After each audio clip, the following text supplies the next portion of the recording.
are live. Not sure how I'm going to see the chat. I have never done this from my phone, but whatever. Welcome to the Midnight Diner, episode 13. I am Dread Pirate KK, streaming live from the Crossroads.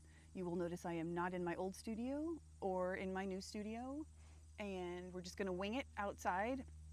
I am actually in my rock garden, which is pretty amazing and beautiful, but I have no idea how this is going to go. So I am streaming directly on Twitch instead of at my computer with my editing software, making copies and all the things. So I don't know how this is going to, this might look really weird on YouTube and whatever. So happy October, everybody. Wow, did September not disappoint in the volcanic, lots of endings, craziness energy. We will get into a lot of stuff. There's been a lot of clearing, a lot of endings. It is really weird to see myself just in this place, like so close to the freaking screen. I'm used to being on a computer and a whole different area, but we're just gonna have some fun today, doing something different. And I tried to go into my woods to stream from there because it's just so peaceful out there, but I didn't get enough of a signal. So I am, again, just a flaming mess of a human being, and we're going to just figure this out as we go. Got my little notes. So I guess we'll just start with kind of not rehashing September, but just kind of unpacking the insanity that was the eclipse season. We're still in eclipse season, really. Like, it's because we had an eclipse in Virgo, in Libra season. We're still in it until through October. And honestly, these eclipses are very, they happen when they happen, but then the after effects kind of roll out through the next 6 months or so. So as you can see, we've had all the endings we can handle and then some. September asked more of us than we felt we were able to give, probably. A lot of you are maybe feeling, when I go into my stories, maybe you are also feeling some of these things. So this is why we come hang out at the Midnight Diner. We like to contextualize and kind of take a breather and have a place to celebrate our wins and mourn the losses and grieve the things that have left our lives, but also just have a very beautiful time hanging out together. And if you have questions or comments or any of this stuff, please pop it in the chat. I have never done this live from my phone, so I'm not sure how I'm going to see the chat. But like I said, we're going to figure it out. It's going to be amazing. So yeah, let's just start. So I recorded 2 weeks ago with the first eclipse, and then sorry, the second eclipse happened. See, I'm all over the place. I streamed 2 weeks ago, like the day before or maybe the day of the eclipse, and a lot of stuff has happened since then. So let's get into it. So the eclipse was in Virgo. It was a partial solar eclipse. And Virgo, it was just like Virgo's known for, being cleaning, organizing, getting everything just all settled and organized. I don't know. I'm going to edit this out. What a mess. Okay. So what I found myself doing, because the Virgo eclipse, the South Node is in Virgo, and that's just a lot of endings, but there's not just endings, there's beginnings. And so you got to clear things out in order to get the new things to come in. And there was an awesome day when I woke up a few days after the eclipse and I was like, I'm cleaning my whole sunroom. It's been like a mess, and like I needed to vacuum and I needed to organize things, and it's just been like a big pile of craziness. So I just woke up and I whirlwinded through the whole freaking place. I just moved all the furniture because all I have is a little robot vacuum. So I had to move the chairs. I was just like sweating, and I let the little, I call it Arnie because my sister calls hers Arnie, and I think it's just cute. And so I don't have any original ideas apparently right now. So I let Arnie loose in the sunroom, and it has not been cleaned in many moons. So he had quite a job to do. But I moved junk that I just didn't need to have crowding the space anymore. Some chairs, like there was just some. This place has been storage for a long time, so it's just like we are cleansing and clearing. So that felt really amazing, and I was, you know, feeling pretty good. And I was helping a friend, you know, a few days after that through some gnarliness. A lot of my friends, we're all kind of going through a dark night of the soul at this point. It's just that collectively this is happening. So it's a little hard for a lot of people. And if you're in the dark spot right now, again, welcome into the Midnight Diner, because it's a support system. We're, you know, so anyway, I'm just looking at my notes because I am just a mess. The other clearing that I ended up doing was in the woods and the trails around the Midnight Diner, the farm. And we've been wanting to, my friend, my brother has been helping me, a pirate brother. So it's not like, when you find soul family, you just call them brothers, sisters, whatever, even if they're not biological. This is all found family, and we're realizing that the phrase blood is thicker than water is not what we think it is. The whole phrase is blood of the covenant is thicker than the waters of the womb. And that literally just means found family is stronger connections than biological family most of the time, because you don't have a choice. Well, human views of this, you don't have a choice about who your family is, but at a soul level you do choose to incarnate with these people and do a lot of energetic work with that. But that is not the viewpoint right now. What we're talking about is the human perspective, where we just need to find the people that we love, that love us back. And that is the title of the show. What's love got to do with it? Surprise, everything. And we will get all into that as we go. So the other clearing we were doing I was with my brother, and we finally got to get into the woods and make the trails, and it was a beautiful, I swear to God, this place gives me the best weather when we are going out into the woods, because we've done other clearings before, but in different parts of the farm. And it was cool and rainy, just like the drizzle, you know, like that rainforest drizzle where you just kind of, there's no thunderstorms or anything. It just kind of lightly drizzles all day. So we were a little bit wet, but we were in the woods, and so it wasn't, you know, pouring on us. But it was just a nice little fogginess from the clouds. And man, the magicalness of that day was so incredible.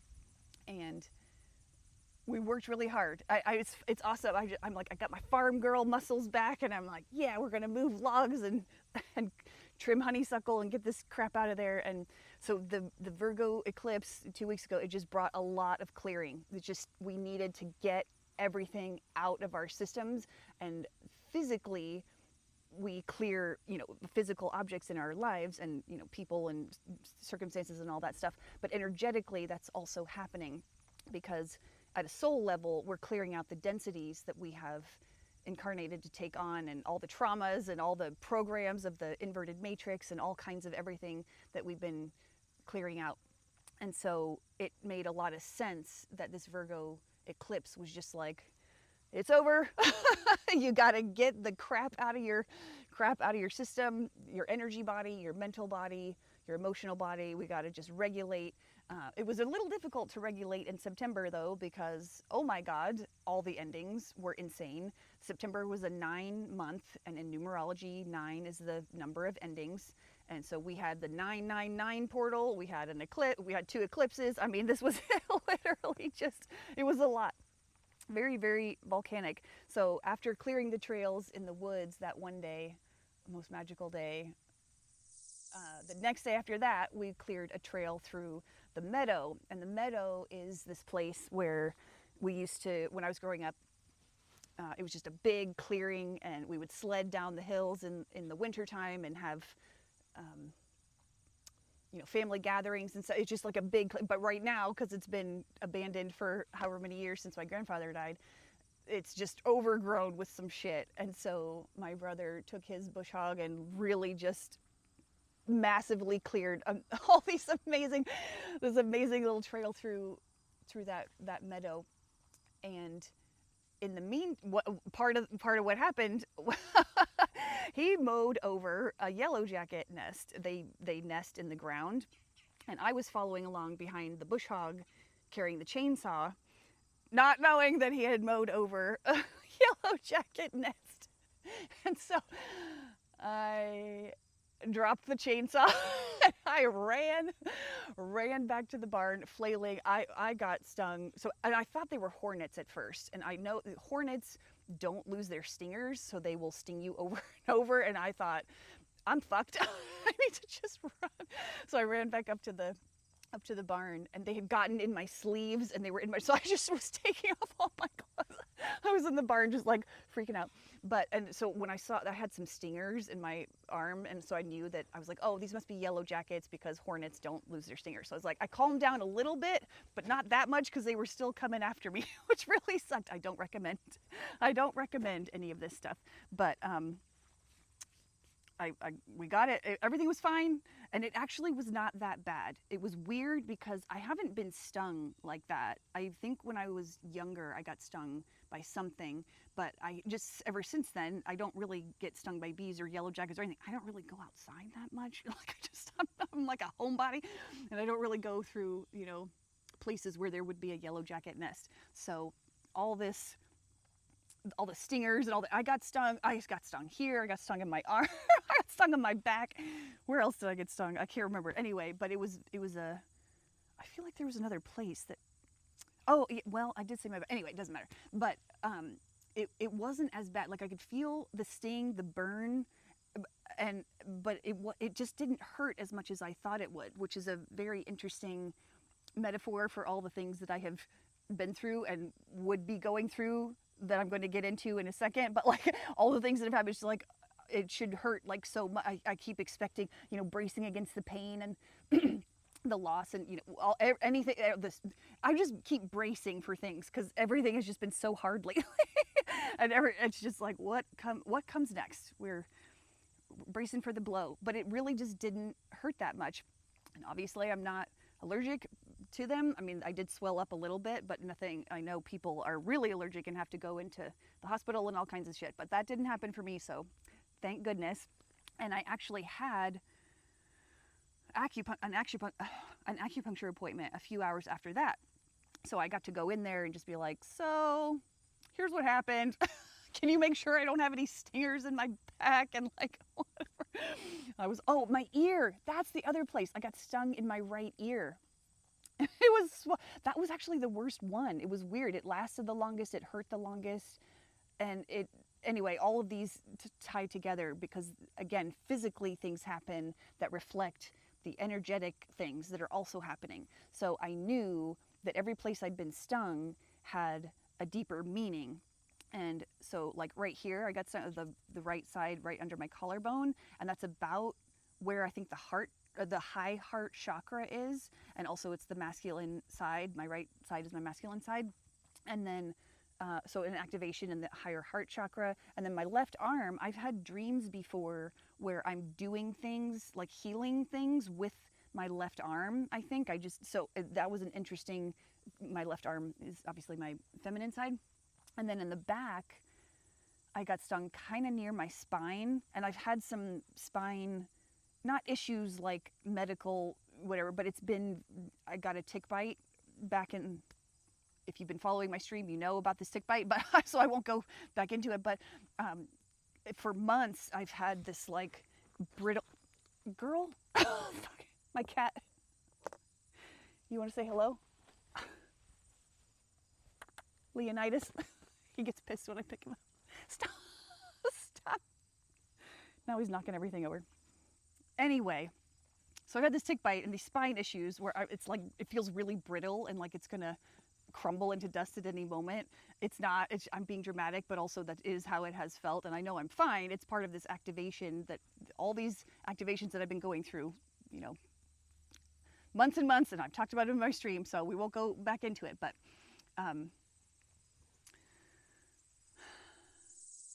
don't even know where I was. Oh, the tick bite and the fucking spine thing. So I could feel all the poison going into me in these various spots, and I knew immediately it was another activation. And part of the thing I've been talking about in these past streams is all the anger that I have been screaming out. It feels like lifetimes and lifetimes of anger that I have swallowed and just need to get out of my body. And so these yellowjackets were pissed. They were very angry, and they were aggressive and wanting to like attack me for attacking their home and all kinds of things. And so I knew that this was part of an activation.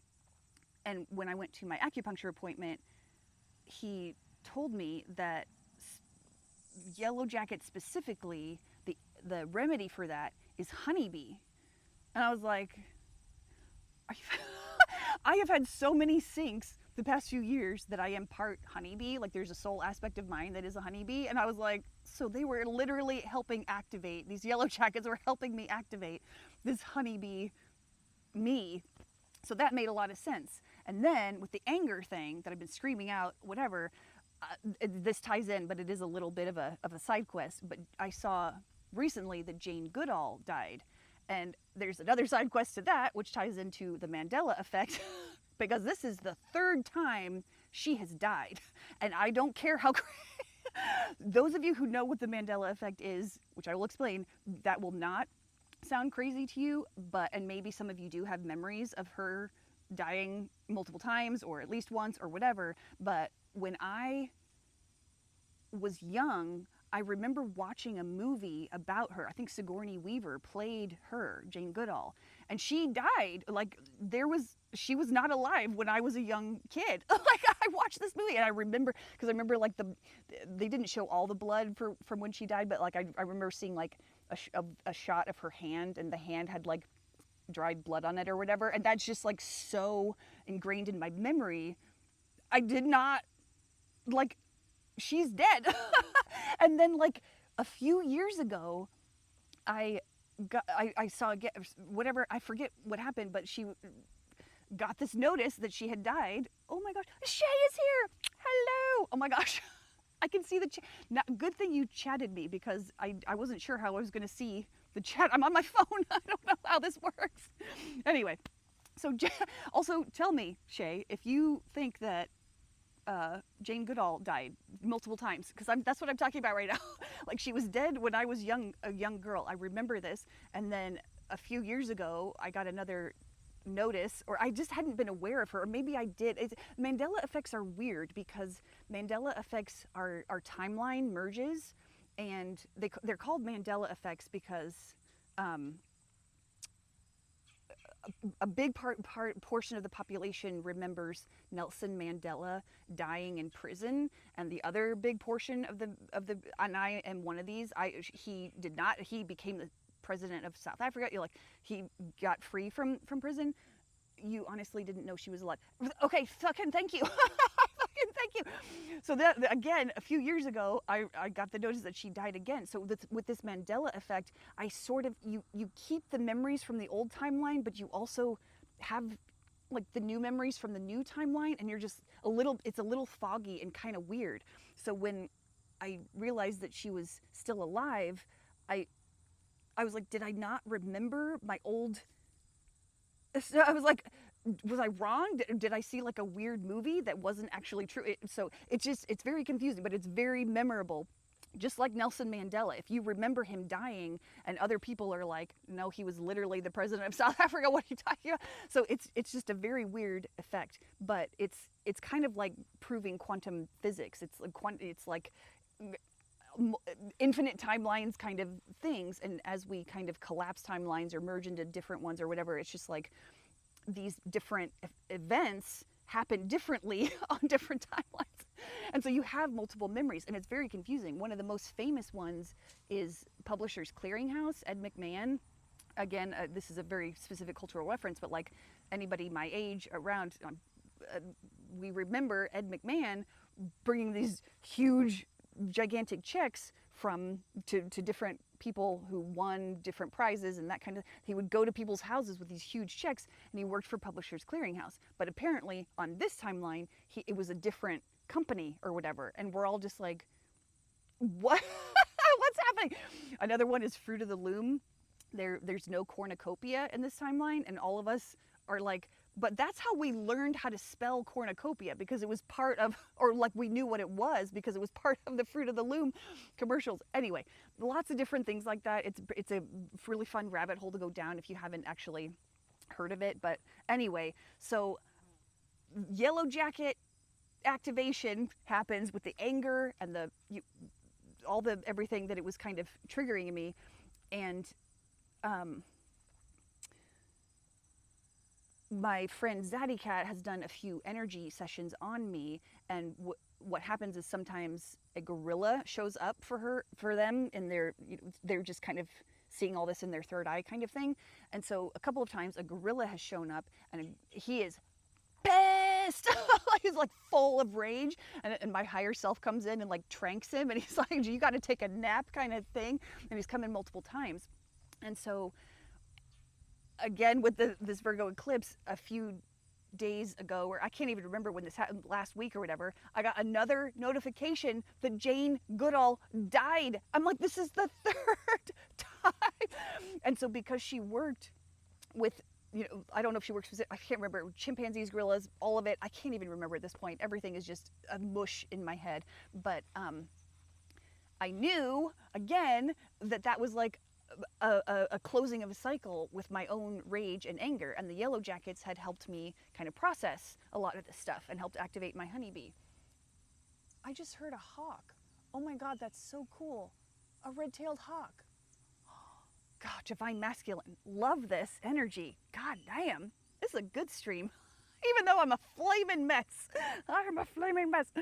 Anyway, so yeah. Where am I? Oh, okay, the next note is like, we have a lot of, the day of the eclipse, it finally rained. Yeah, hawk, baby. We love those hawks. For me, it's the divine masculine energy. It could be different things for other people, but very, very gentle, supportive, nice energy. So the day of the eclipse, we haven't had rain for like so long, it's ridiculous. And the day of the eclipse, that Virgo eclipse, it just was like, like a proper thunderstorm. And I was like, yeah, we're flushing stuff out. So again, lots of flushing, lots of clearing, did all this work in the woods, all the work in the fields, all the everythings. So I also cleared out, we got some crows too.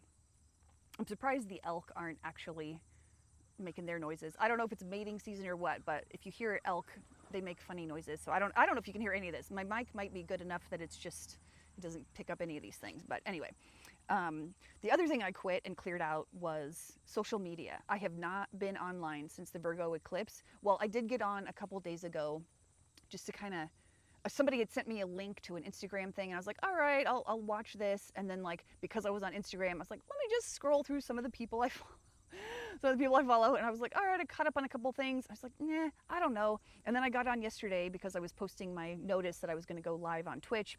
And so, of course, I scrolled a little bit then, and I was like, I don't want to be on it anymore. I don't know.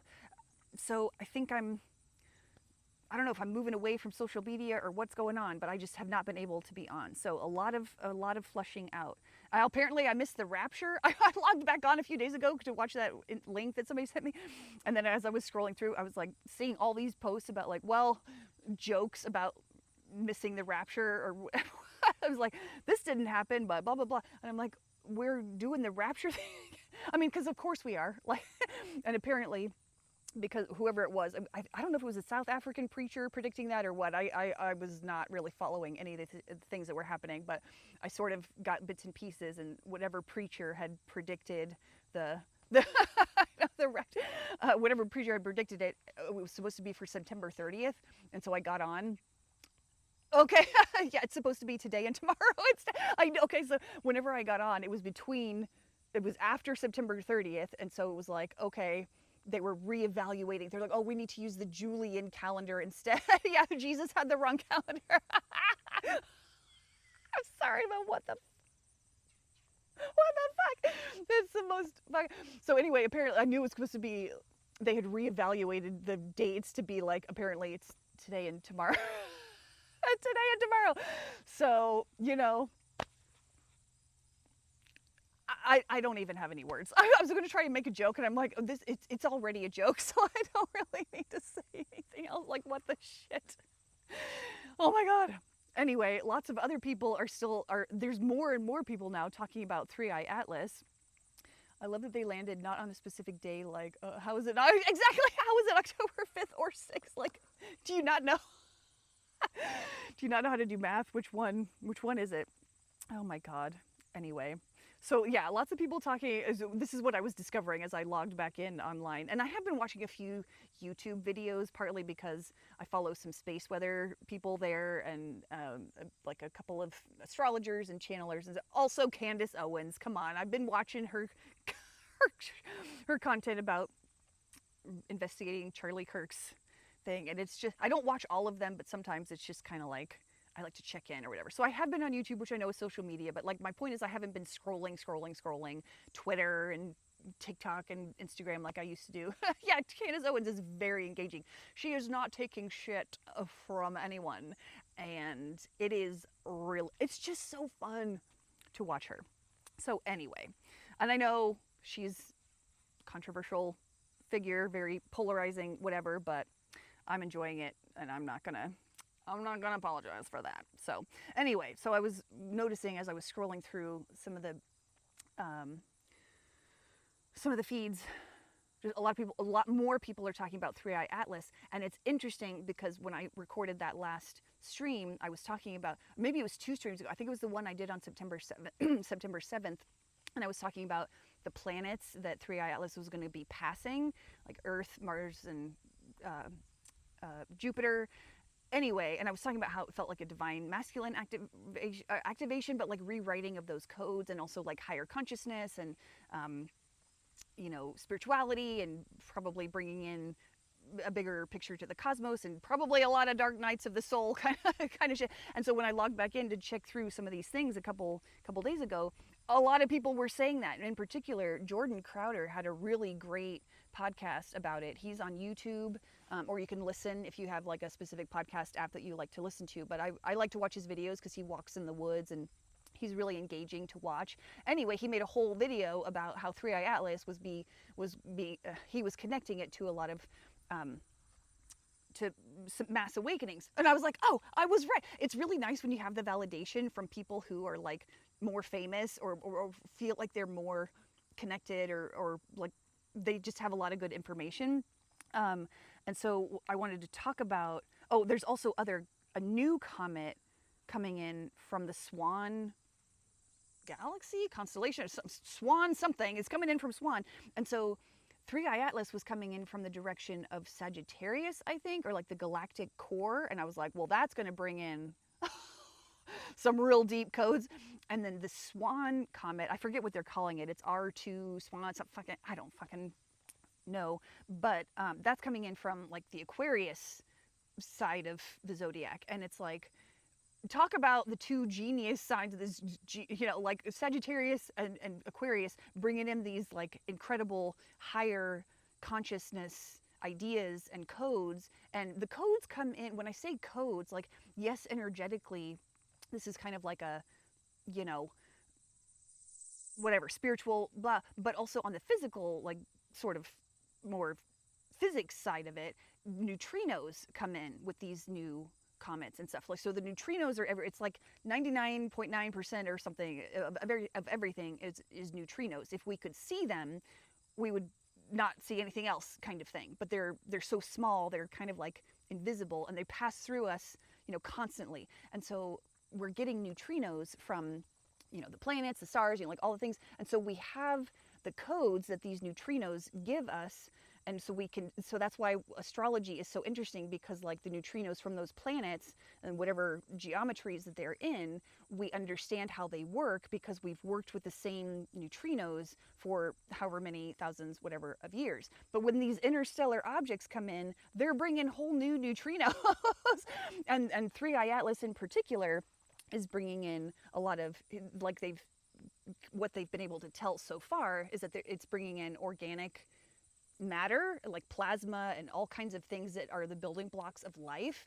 And so it's already passed by our sun a little bit, or it's gotten a wave of plasma from our sun. And so the past few days we've been having this, or earlier this week we had a lot of geomagnetic storms, which brings in the aurora, which is another consciousness that's also helping clear, and with the ascension and all kinds of, the aurora consciousness is just like so beautiful and joyful. It's really amazing. But the storms were stronger than we were expecting, because 3i Atlas was adding in, it had just thrown a wrench in the mix, but a good wrench, not a bad, not a bad wrench. So anyway, it's just, okay, so the other thing I wanted to say about the 3i Atlas, and this is from Jordan Crowder's video, he had done a sidereal astrology chart for 3i Atlas for when it comes closest to its perihelion, which is the closest that it'll get to the sun. And I think that's on the 29th of October. Oh my God, my memory sucks, but that's okay. I'm just going to read my notes. So anyway, according to the sidereal astrology, which is, it's a Vedic astrology, which is it's different from the Hellenistic astrology that I study. And honestly, I think I need to, I've already said this in previous streams where I'm like, I need to be getting more into the sidereal stuff, because that feels more accurate for what we're moving into. And I know it's always been accurate for even this kind of stuff, but the Hellenistic things feel like it's very tied to the inverted matrix kind of thing. Astrology is just going to be changing so much that like I haven't even been following it, honestly, because like all the transits, I'm sure I've been affected by them, and it would make sense if I contextualized with what's happening transit-wise, but I'm just like, it feels like I'm being removed from some of that and need to maybe study a different thing like sidereal astrology. Anyway, so the sidereal reading for 3i Atlas, when it gets to its perihelion, it's at 0 degrees of Scorpio. Oh my God. And 0 degrees of any sign is a gateway degree, because it's the beginning, it's the opening. And Scorpio is like the underworld. This is the gateway to the underworld. And so when 3i Atlas is closest to its, and we're not calling it a comet anymore, I don't think, because like it's just an interstellar object. We don't really know what it is. We're calling it a comet at first, but it's not acting like a comet. It's like the tail or whatever is actually pointing towards the sun instead of away. It's insane. So this is like really exciting. And honestly, I actually watched Kelly Kolodny, which is the woman who channels Archangel Raphael. She was interviewed by another woman or whatever, and she ended up channeling 3i Atlas through Archangel Raphael. It was really cool, and it was just a beautiful consciousness. And I don't know how much I really want to get into it, because I'm still kind of chewing on it, but it was just like this really happy to be doing its part in the awakening kind of thing. It's been traveling for billions of years. It's like, here I am, I get to help you guys. And it wasn't like, it didn't sound like that. It sounded more grown up and less ridiculous, but also it was just a really cool consciousness. So I'm going to remember to link that interview in my show notes in the YouTube description. But I will warn you that the woman interviewing her, very lovely woman, okay, very awakened, whatever. She just talks very slowly and I had needed to fast forward. So just, if you get to just move forward to the part where Kelly Kolodny is actually channeling 3i Atlas, because it's really amazing. Anyway, so going back to the sidereal reading for 3i Atlas, so it's at 0 degrees of Scorpio, which is already like bringing us into the underworld, and that is, it's a lot of shadow work, okay? Where you go into the underworld to do your shadow work. And I think the underworld is a very beautiful place, but it's not always fun. And so the dark nights of the soul that are coming through, it's going to be at a collective level, because these neutrinos coming in are going to be triggering all of that stuff. Secrets revealed, everything's just going to be dredged up. And so I know how messy my awakening has been and how intense it has been. And so what's that like on a collective level? I mean, we're already kind of seeing it, but this feels like a next level intensity. And so even though, September was literally insane. It's October feels a lot a bit lighter. What, Tim Curry? What are you doing? Excuse me. Okay. My cat. She is meowing about something. You can come over here while I'm streaming. Okay. Anyway, so I don't know what happens when a collective goes through we're going to find out. And so September has been insane, and October feels a lot lighter, but it doesn't mean there's going to be less intensity in a lot of ways. Like there's just going to be more volcano energy. There's just going to be, we're not done with the through part. And so, yeah, it's going to feel maybe a little less, like right now, what I feel like I'm doing for the next 3 months is just kind of going, not necessarily into the underworld, but like maybe a little bit, because I enjoy the underworld. I need the peace. I need the quiet. I need the comfort of the trash goddesses who work down there with me. It's just it's like a womb. It's a beautiful energy for me, and I really just want to hibernate. I don't want to do anything. I don't want to talk to anyone. I don't want to leave my house. And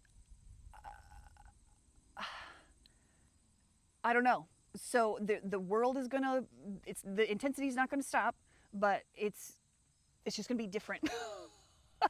And so I'm gonna keep streaming. We're gonna keep the stream. So if you need the Midnight Diner, please come in here, because there's gonna be a lot to talk about. There's gonna be a lot of comfort and a lot of, I've been crying for like the last 5 days, but today has felt very peaceful and clear and calm. And it's like I have been through my shit that I've been through, which I will get to in a minute, but I've been through my shit so that I can provide that comfort and peace to the people who come into my energy field. And I'm not sure how many people I'm going to be with physically, because like again I said, I don't want to really be around anybody. I don't want to, and I think a lot of people are feeling this. They're like the friend that I was helping through some pretty gnarly stuff over the eclipse. I can feel that they are going to be, I was working with them, and we'd gotten to such a good place. Like I'd been my little trash goddess self and gathered up all their grief and pain and guilt and shame. And then there was this weird turning point where I saw them pick up the bags of shame and guilt and heaviness and terror, fear. Like they picked it back up and put it back on their back. And I was like, and so I was met with all this extremely negative energy and intensity. And I just felt like it was like such a whiplash. I was like, what is going on? I thought we were moving into lightness and whatever. So I could feel that a lot of people were going through another round of trying to clear out this attachment to their karmic stories. Say hello, Tim Curry. You meowing. Bye-bye, Tim Curry. We love you. She's my divine feminine kitty. And then Leonidas over here. Oh, you can see him. He's the divine masculine. And then we got Bertimus Maximus. I don't know where he is. He's like the neutral party. He's like the grounding wire. He's so cute. Anyway, yeah, Timmy Curry cameo. You're coming back. Oh, she's going to knock over everything. I really should just go inside, but I'm not going to go. It's too nice out here. I don't really care. So anyway, yeah, there's a lot of people going through some stuff. And yes, I have been through some stuff myself, but like I still feel way lighter than most of the people I have been around. Like Shay, I know you and I are kind of in that same boat where we're done with our stuff, even though there is maybe some wrap up, girl, to kind of go through the next 3 months to kind of, it doesn't feel heavy for me. It feels, there is some heaviness. And again, like I said, I'll get into what I'm talking about later, but it's just a lot of quiet, a lot of internal stuff. And I don't know, I've been, like I keep saying, I keep waiting for this pop moment, like, the boiling point keeps arriving, and like little things will happen here and there. But like I talked about in my last stream or two, I can't even remember at this point, whenever Charlie Kirk was actually murdered, I talked about how that felt like a pop moment. And I was like, wow, some pressure has been released. What are we doing here? But that's not it. That, the ending, it's like there's going to be more of that stuff. So I don't know how it's going to manifest or any of this stuff, but I feel like the next few months are going to be more, if it's not pop, maybe it'll be more that volcano, that like the eruption of that lava that sort of flows steadily, but maybe not explodes. I don't know. I can't quite get a feel on it, but I don't really care. Honestly, I don't care about so many things right now. I'm just like, whatever. It's going to happen. I just need to withdraw.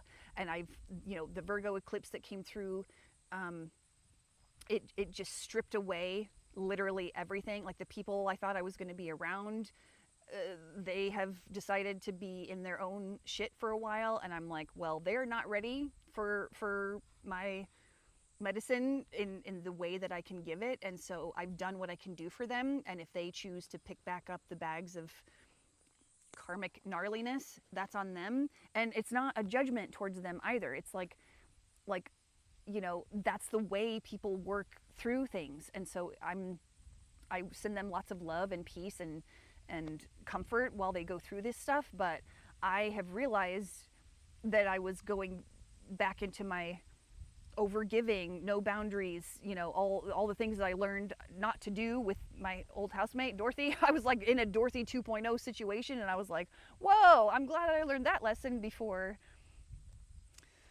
it went any further.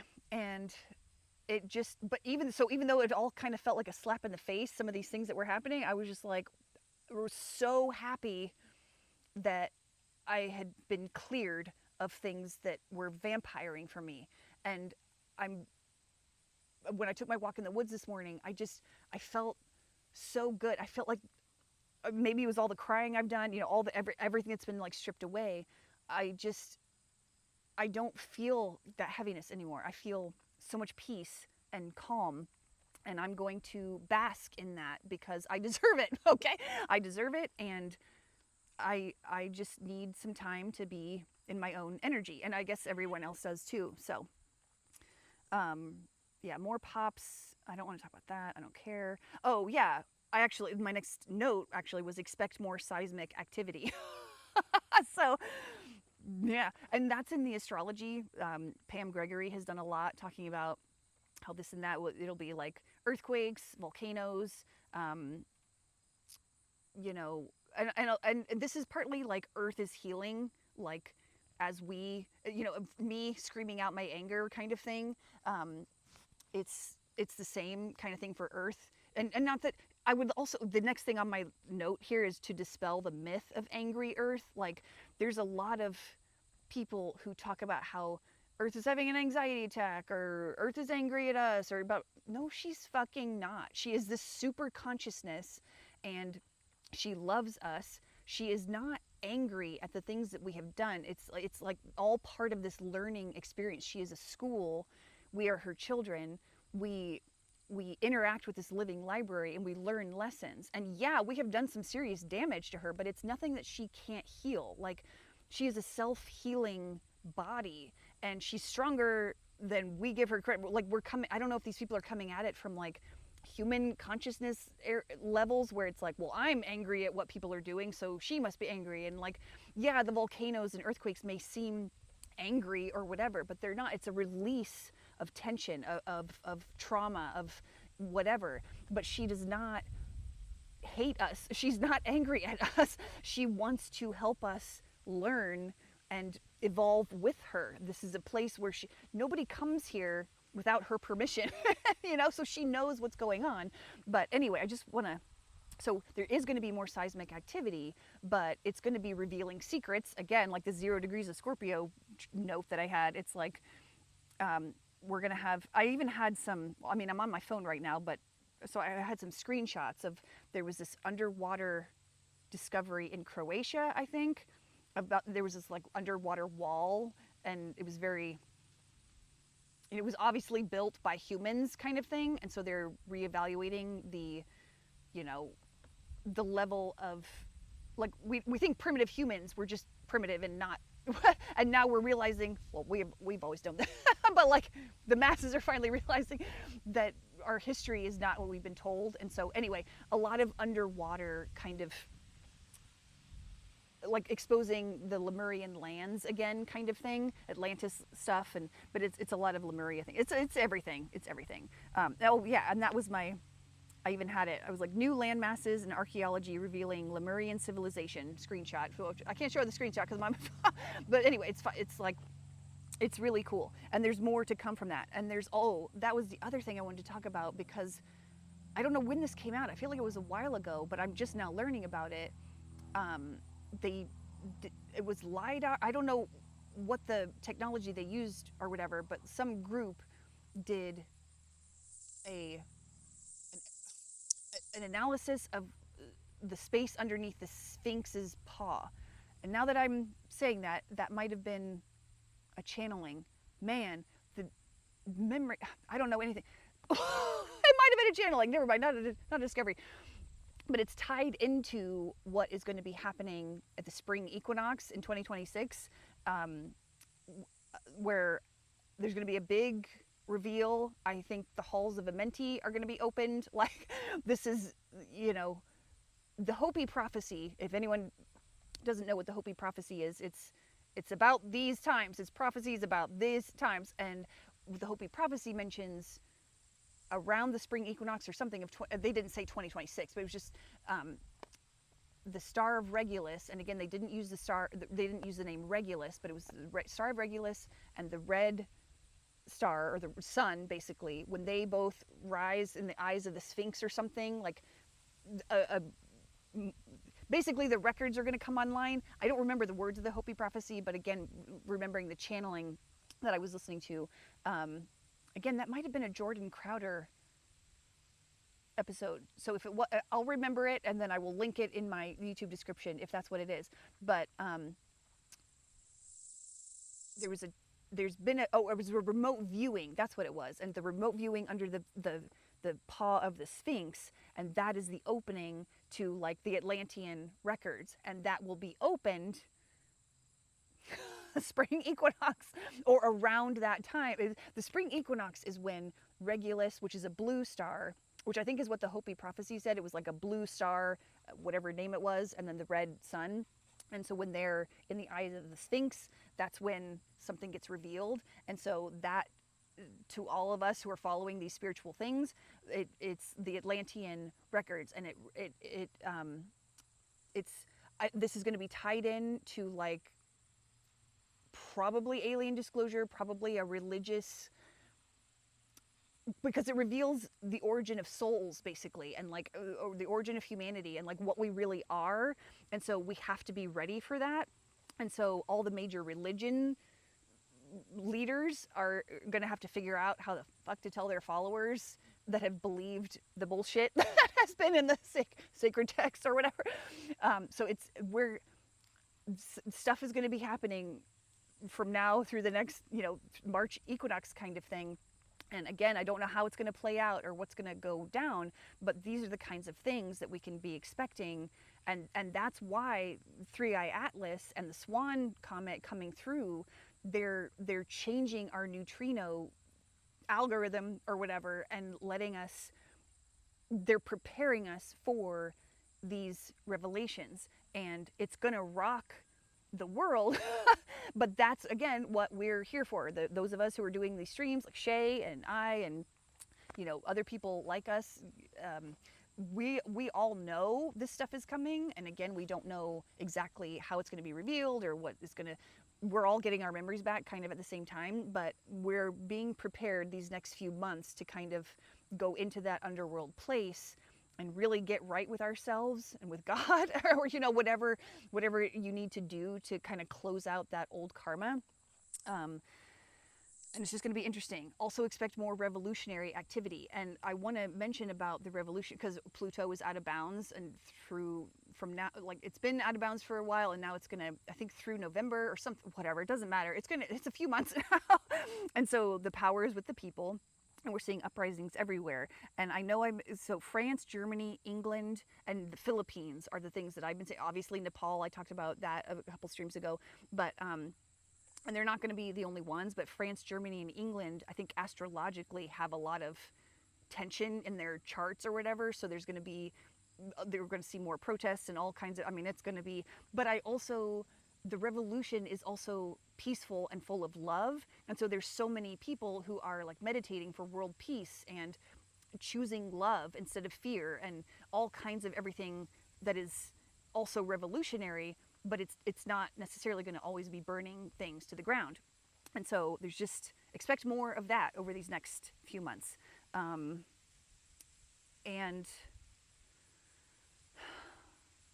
I don't know. Okay, now I'm at the point in my out of my notes where I'm gonna talk about what's been happening. So I'm gonna start. This is my downloads about the Midnight Diner and all the things that have been happening over the past literally 5 days. The reasons I've been crying. We're gonna get into those. So, but I want to start this off first with my little story about Sedona, Arizona. So back in 2021, because I had my awakening in 2020, and when 2021 rolled around, I was in this really itchy phase of like, I thought more stuff was going to be happening. I thought I was going to be online, or my superpowers were going to be like, I just had all these human expectations of like, you know, escaping my suffering, and I'll have my connections to my spirit guides or whatever, like everything. So I was in this just like, and I thought there was a time, it was in April of 2021, and I got to this place where I kind of snapped and like lost my shit for real. And I packed a bag. It's not that I blacked out, but like I was kind of just like, I have no idea what I'm doing. I just put stuff in a bag, like clothes, toiletries, whatever, and I drove to Arizona. I drove to Sedona. I didn't tell my boss. I didn't do anything. I just fucking left. And because I knew I had to just get out of my apartment. I had to get out because I was living in Idaho at the time, in a very small town kind of across the mountains from Jackson, Wyoming. And I just drove, and it was a 14-hour trip. So like I had to stop overnight and, you know, spend that, whatever. So I get to Sedona, and I knew what I wanted to do was like take some hikes around like the vortex trails and stuff. And so I was just kind of doing my research and figuring out which ones I wanted to do, because I was only going to be gone for a few days. And I did eventually tell my boss. I was like, so I don't know what, I think I told her I was traveling. I was like, oh, I'm not feeling good or something, but she was freaking out because she knew something was wrong with me because I was acting really weird over text. And so she had apparently driven by my house, because I was trying to just tell her I was sick and that I wasn't coming into work, but she was like, I drove by your apartment and your car wasn't there. Are you alive? And I was like, oh shit. I like really, I never think that I affect people. I don't, you know, I just don't think people really. So again, learning that I actually am loved and people care about me kind of thing was just still sort of a new thing or whatever. So anyway, I told her, I don't even know if I told her where I was. I just said I needed to take a trip, whatever, it doesn't matter. So I get to Sedona, and I'm doing my research, and apparently on one of these trails, there was a guy that was known to give out rocks, hearts chiseled out of the red rocks. And he would talk to people, and he's just known it. I called him the heart guy. I don't know what everyone actually refers to him as, because again, this is kind of like a very fuzzy memory.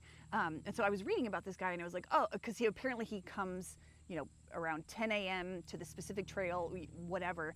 And I was like, oh, I won't see him because that doesn't happen to me. Those kinds of, that's really cool that he does that, but there's no way I'm gonna find him, whatever. And so, because again, I got up later than that, and so I knew I was just gonna miss him altogether. So I was crawling up one of these trails and scrambling up the rocks, and all of a sudden this guy comes over and he starts talking to me, and I'm wearing a tank top that says male tears. I was in a mood. I was in a phase. And so he starts talking to me, and it's one of those things where if you've ever lived in a city and all those people that have petitions and they want you to sign them, and they come up and they have their spiel and they talk really fast, and you're just like, what the fuck, go away kind of thing. So he was doing kind of that. But he was smiling, and so he was talking fast because it was a spiel, but it was a love spiel. And so I don't remember the words he was using, but I was like, this is heart. I was like glitching out. I was like, and he handed me a fucking heart. And I was like, it happened to me.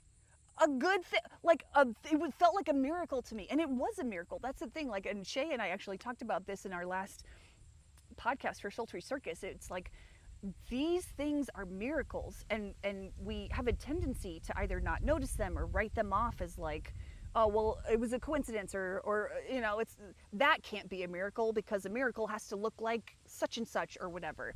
And this was my first miracle that I actually was able to recognize and to be so grateful for. And then after I left his bed, he was so nice, and I could tell that whatever he was talking about, again, I don't remember the words, but then I was like, oh yeah, like the awakening, the ascension. I can't remember what my response was. And because I had responded like that, he was like, he lit up. He was like, yeah.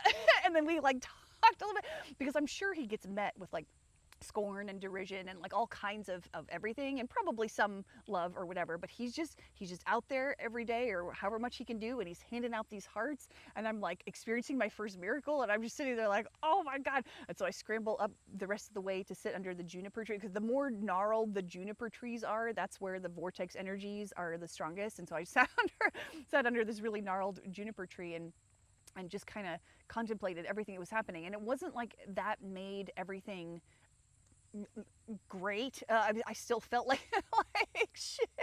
I mean, like when I went back and stuff, I had a lot more to go through, and you know, I was still angry and, you know, whatever.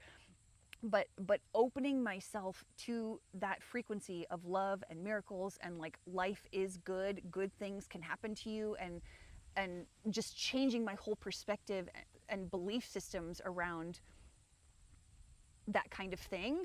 This was the turning point. And so I keep this with me because the choices we make right now are more important than ever. Where we put our focus is more important than ever.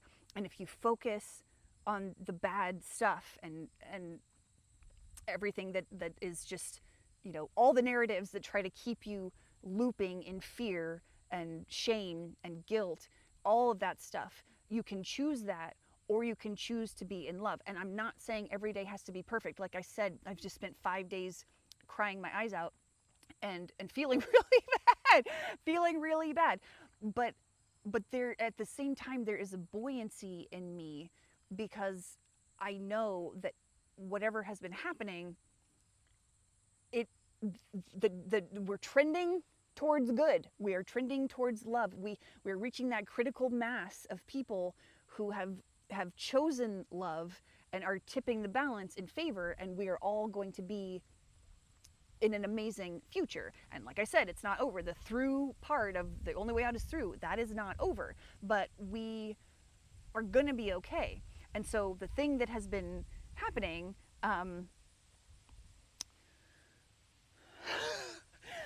in the middle of all this eclipse stuff and helping people that weren't ready to be helped and meeting me with all kinds of bullshit, I had this download that the Midnight Diner was actually going to be a diner, like a real, you know, like a farm to table diner. And I was so excited that I got to live out here, because I was like, I'm going to be able to do all this regenerative farming and wildlife restoration, and I'm going to be able to get this garden going, and everything is going to happen. I'm going to raise, you know, whatever livestock I need to get to like provide this like farm to table Midnight Diner.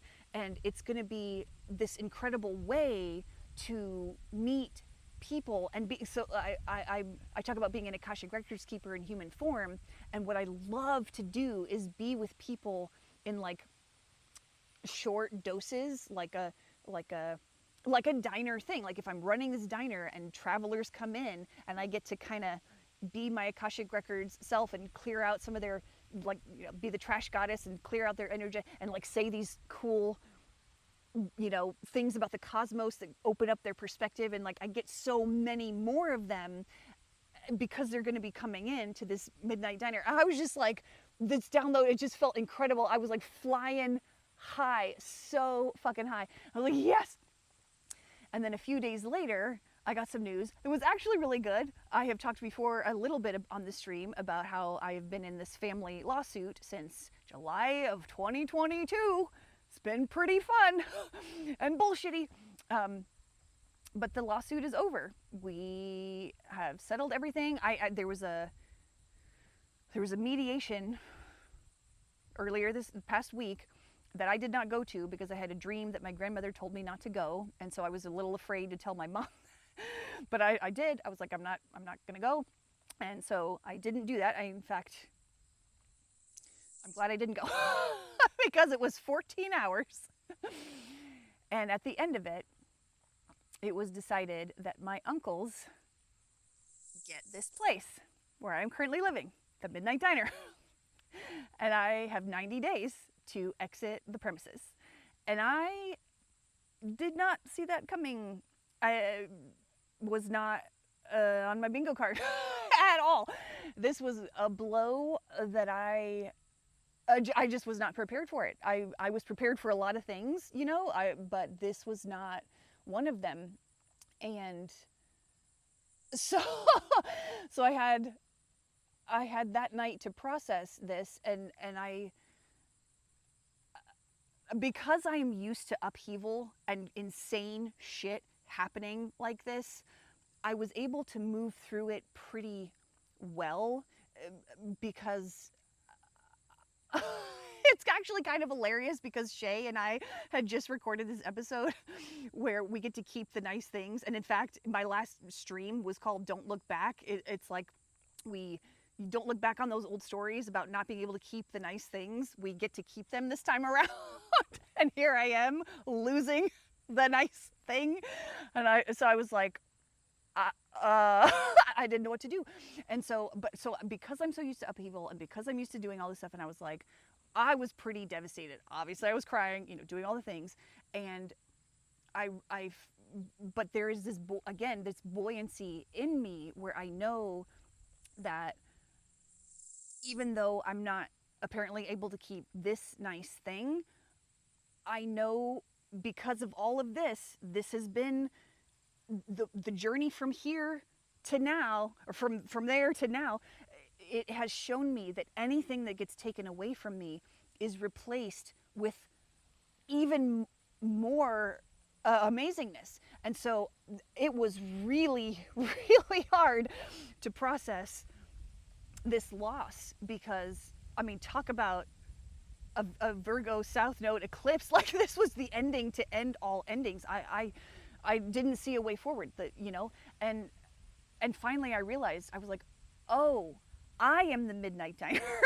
It doesn't matter. I'm both the pirate ship and the Midnight Diner. I wherever I go, that's where my legacy goes. And it is fucking devastating to lose all of the shit that I just did here. Like this rock garden, you know, I mean, I just did this with my brother. Like I planted a bunch of flowers around my house. Like I have this, you know, beautiful garden that we were going to expand next year, and he was going to have a whole spot in the barn out here where he was going to set up some tools in his own little shop and help me do some, you know, the repairs and all the trail maintenance. Like, we had so many plans, and I was so excited because I can breathe here.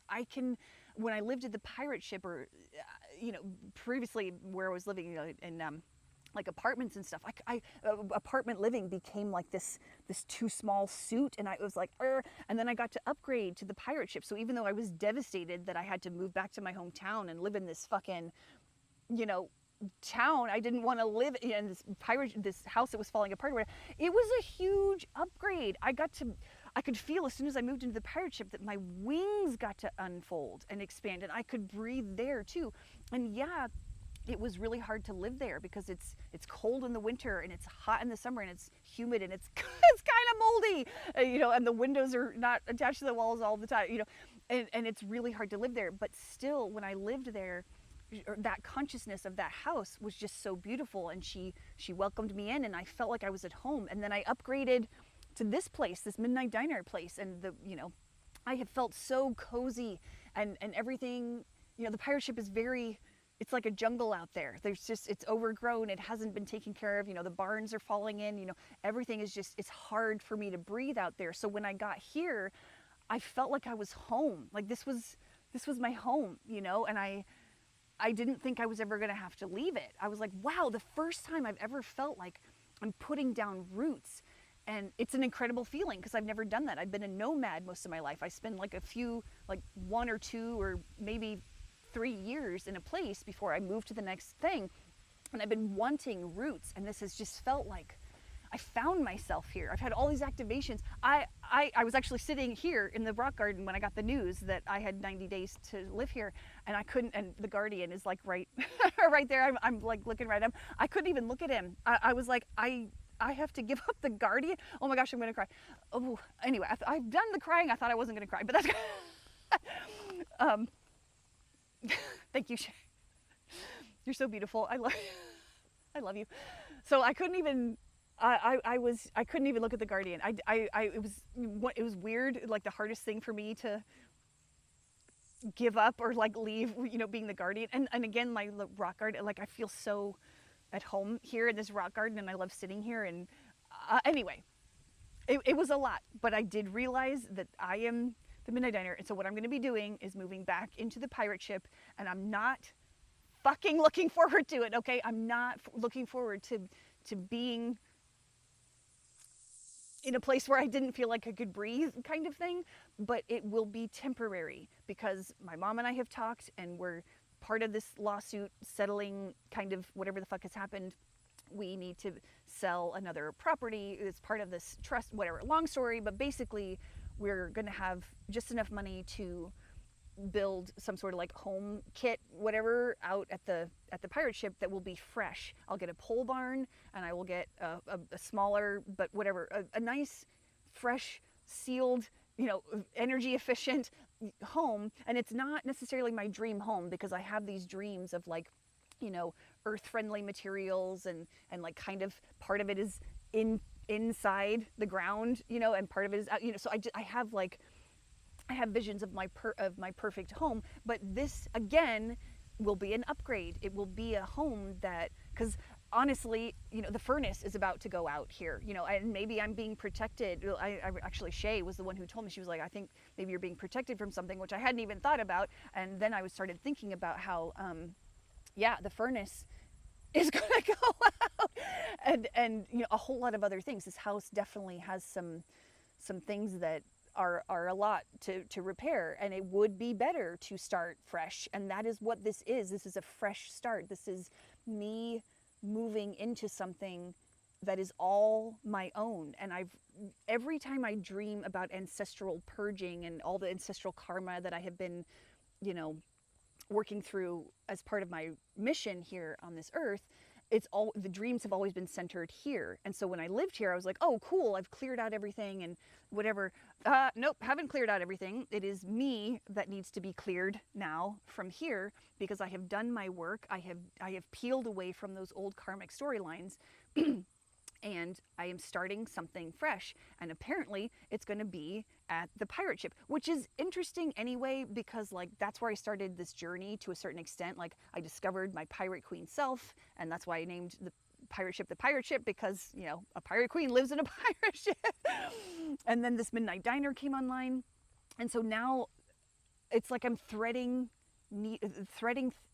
like weaving something. Like I started it there, I came here, I have this energy point here, I've done some things here, and then I'm going back to this other place. And honestly, it makes more sense for the diner to be out there anyway, because it's way closer to the interstate. It's like a mile from the interstate, and there's all kinds of, like, we just built a Chick-fil-A and a Uranus fudge shop.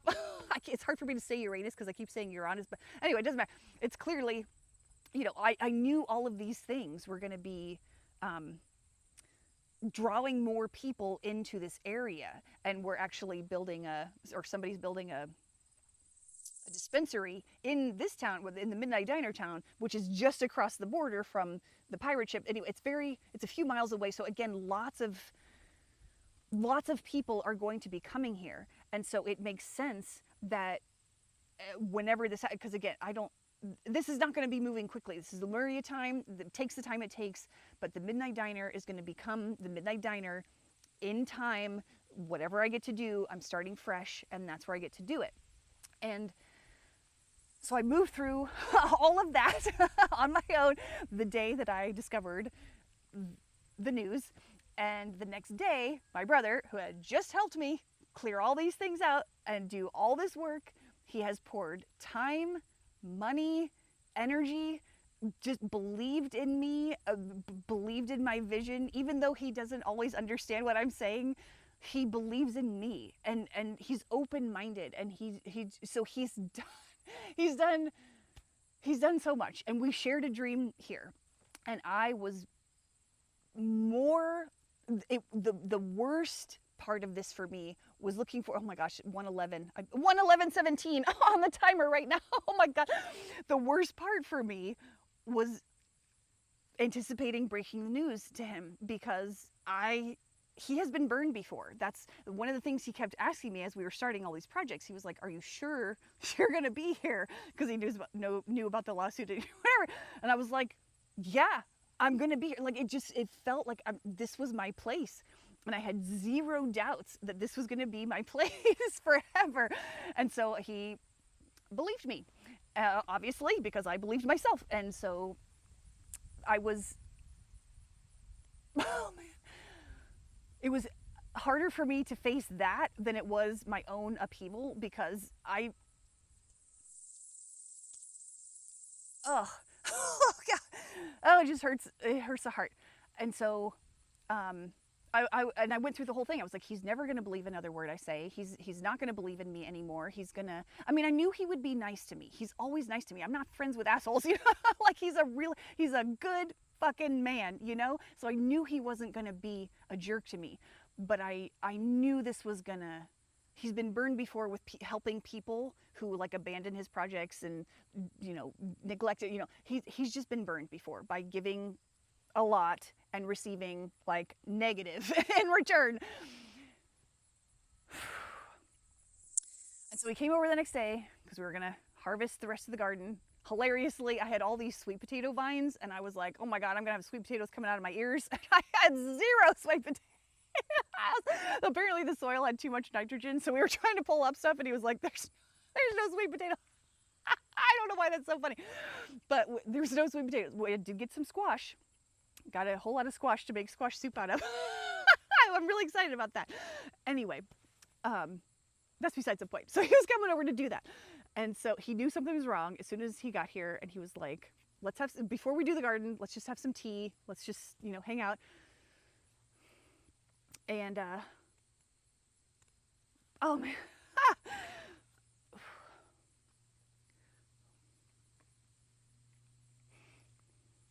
I had to reach in, grab his precious little heart, and I crushed it. And it was the worst thing I've ever had to do.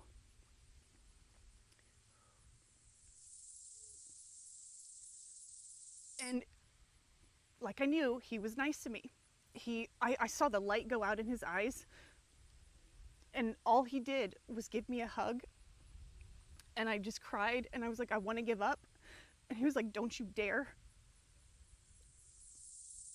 And we just held on to each other while the dream died and the ashes were just here.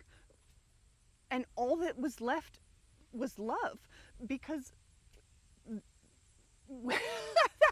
we had chosen love. Like he could have abandoned me. I was expecting abandonment. I was expecting, you know, just like I said, I would have understood. That's the thing. Like I was not going to hold any of this against him. You know, and he didn't do that. He stayed with me. We both cried. And then we went into the garden to like put our hands in the earth. And, you know, I've started to, I grew my own pot plant this year, and he helped me with that, obviously, because he's helped me with fucking everything. And we harvested, you know, we call her Olive because she was a little scrawny when she first got into the, when she first got here. But she grew into this amazing plant. And obviously you're not supposed to smoke green weed. You dry it, you do your thing. But he was like, you know what? We're just going to take a little bud and do our best. And we're just going to, it was like a little ritual. And we did smoke it a little bit. It worked. It did work a little, but it was more like not about getting high. It was more about like the ritual of choosing to move forward and not abandon what we had given each other. And the thing with this whole love stuff is that when we had that moment of everything was collapsing and everything was ash, I could feel the earth because he had given me, he'd chosen to give me unconditional love. And you don't experience that I have not experienced that. It's just so rare. And it was just it was never a question in his mind. Of course he was going to give me unconditional love. And here I was with all the programs thinking that I didn't deserve it, I wouldn't get it, everything. And that's what I was given, was unconditional love. And as we were kind of sitting there, crying and whatever, I could feel the earth here. And I've described the energy out here before as like this fresh, clear spring water energy. And it's just so gentle and loving and joyful and beautiful. And it just cleanses with great gentleness any hurt, any heartbreak, anything. And I could feel her energy rising up to meet us both. And I could feel the cleansing of all the shit that I'd been holding on to, all the programs of abandonment, all the poison that had been in this wound that I didn't realize I was still carrying.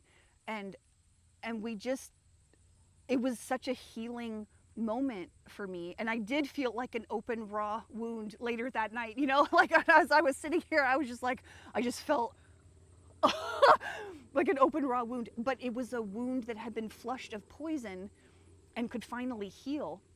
And it was such a gift. And I felt so rich. Like I can't even describe. It was like, all the fears about scarcity and all the things that I've talked about in all of my streams that I've been cleansing out and clearing out about, like the scarcity and all kinds of stuff. It was like that just got no more. I didn't even have any worries or fears or anxiety anymore. I just felt like the richest person on earth because what I had was love, and it changes everything. And I talked about my experience with the Akashic Records and feeling the love that like literally made me believe in God. And this was the same. It was similar. It wasn't the same because this was coming from a person. It was like this unconditional love was being filtered through a person. And the wind is coming through. It's like the winds of change, So it just feels like everything has changed now. And I can start fresh. And whatever I am building, however I am going to do it, I know that I am going to be met with so much support and everything that I need. And this little guy is my reminder that everything is going to be okay. And it sucks right now. Like even though I am in a good spot and I feel okay, and I have this buoyancy and the trust that the future is going to be great, because I know that it is. Every so often I'll get reminded that I gotta leave this place, and my heart twists, and it's weird because I feel nauseated in my heart area. It's like heart sick. It's like this weird feeling. So, and yeah, like I said, I've been crying, a lot on and off, but